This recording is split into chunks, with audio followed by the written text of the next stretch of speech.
In a small, vibrant village in the heart of Africa, where the sun kissed the earth with golden rays and the air was filled with the sweet aroma of blooming flowers, lived a young girl named Nika. Nika was known for her curious nature and her love for stories.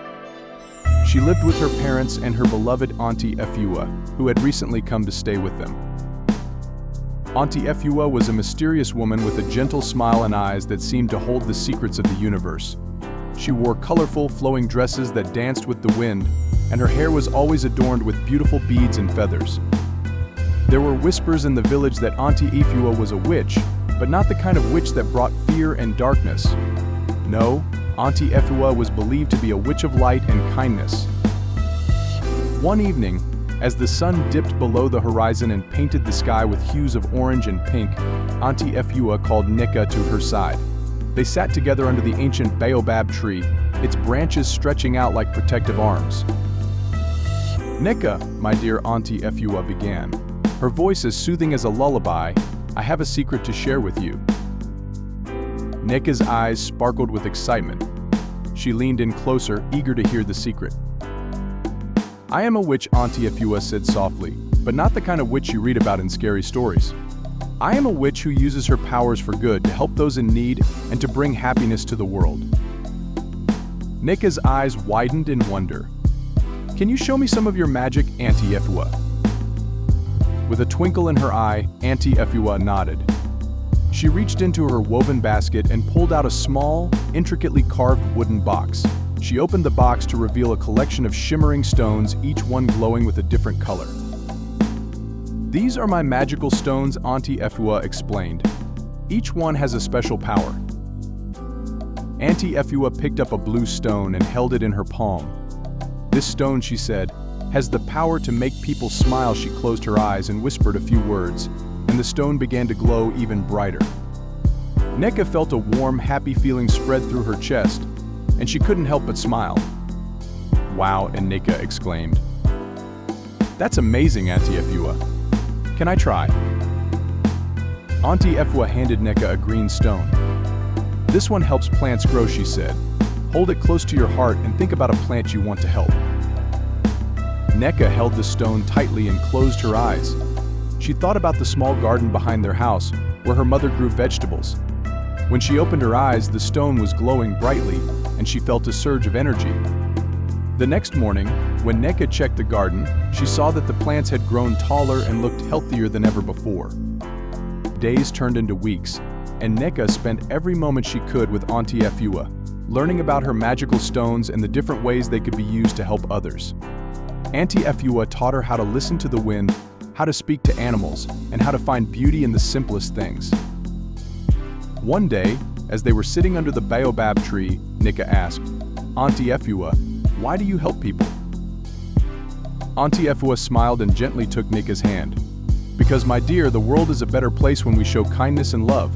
Magic is not just about spells and potions, it's about using our gifts to bring joy and light to others." Nika nodded, understanding the true meaning of Aunty Efua's words. From one day, a severe drought hit the village. The river, which was the main water source for the community, began to dry up. The villagers grew anxious as their crops withered and livestock suffered. They gathered in the village square, seeking solutions and praying for rain.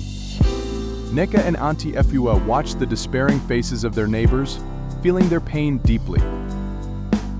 "Aunty Efua, can we use your magic to help the village?" Nika asked, her voice filled with determination. Aunty Efua nodded thoughtfully. "Yes, Nika, but it will require the combined strength and belief of the entire village." That evening, Aunty Efua called for a meeting under the baobab tree. The villagers gathered, their curiosity piqued by the unusual summons. Aunty Efua stood before them, her colorful dress fluttering in the gentle breeze. "My friends," she began, "the magic we need to bring rain lies not just in these stones, but in our unity and hope. Together we can summon the rain." The villagers murmured amongst themselves, unsure but willing to try anything. Aunty Efua distributed the stones, one to each villager, explaining that they needed to hold the stones close and concentrate on their desire for rain. As the villagers closed their eyes and focused their thoughts, Aunty Efua raised her arms, chanting an ancient incantation. The air grew still and a hush fell over the crowd. Suddenly, a cool breeze rustled the leaves and dark clouds began to gather in the sky. The villagers opened their eyes, gasping in astonishment as the first raindrops fell. The gentle drizzle quickly turned into a steady downpour, soaking the parched earth. Cheers erupted from the crowd as they danced in the rain, their faces lifted to the sky in gratitude. The drought was broken, and the village was saved. Nneka and Aunty Efua stood under the baobab tree, watching the joyous celebration. "You see," Nneka Aunty Efua said, her voice filled with pride, "true magic comes from the heart and the strength of our community. When we work together and believe in each other, we can overcome any obstacle." Nneka hugged her aunt tightly, feeling a profound sense of gratitude and love. The rain continued to fall, nourishing the land and bringing life back to the village. From that day forward, Aunty Efua and Nneka were not just seen as kind witches, but as the heart and soul of the village, symbols of hope and unity. From that day on, she made it her mission to spread kindness and happiness wherever she went.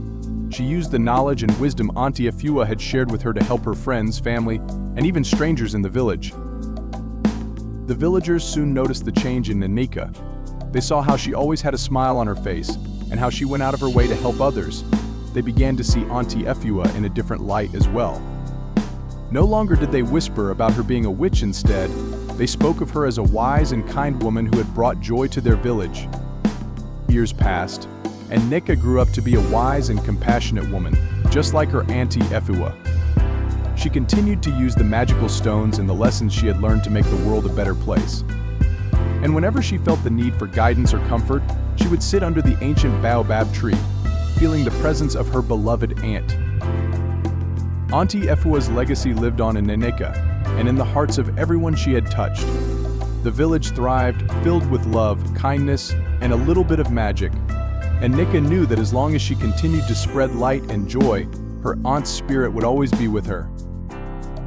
And so the story of Aunty Efua, the kind witch, and her niece Nneka, who carried on her legacy, became a cherished tale in the village, reminding everyone that true magic lies in the kindness we show to one another.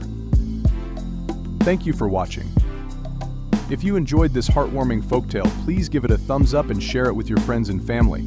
Don't forget to subscribe to our channel for more enchanting stories from around the world. We love hearing from you, so leave a comment below about what you thought of Aunty Efua's magical journey and how it inspired you. Let's spread the magic of kindness together.